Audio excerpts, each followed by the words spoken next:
Welcome to the Friar's Corner. Let's talk about Lenten exercises. The Friar's Corner. Lent is upon us again, a time for another spiritual renewal.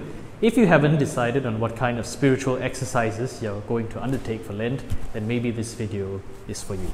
If you recall our last video, we touched a little on asceticism, that is to say, spiritual training, quite like physical training at the gym. Before we undertake any kind of training, physical or spiritual, a good starting point would be to consider our present level of fitness. And this involves self-knowledge. Why is this so? Well, knowing where you're at ensures that you can take up an exercise or penance that will push you spiritually without hurting yourself. Think of it this way. An exercise that is too light isn't going to grow your spiritual muscles. And an exercise that is one moment too heavy, well, that's going to injure you. So remember the axiom, in medio stat virtus, virtue stands in the middle, neither too much nor too little. So take the time to sit down and see where you're really at spiritually. And don't worry, it's okay to admit if we're in the beginning stages. Even if we've been Christians for a long time.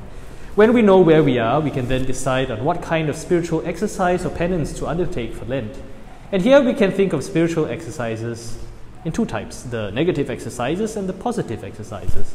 Now, negative here doesn't mean a bad exercise, rather these are the exercises that deprive us of something, the giving up of something for Lent.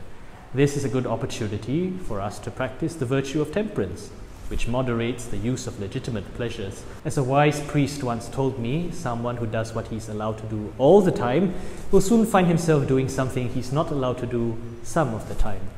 Well, what are the things that you can give up for Lent? Think about it. Remember to do something that will push you spiritually sufficiently.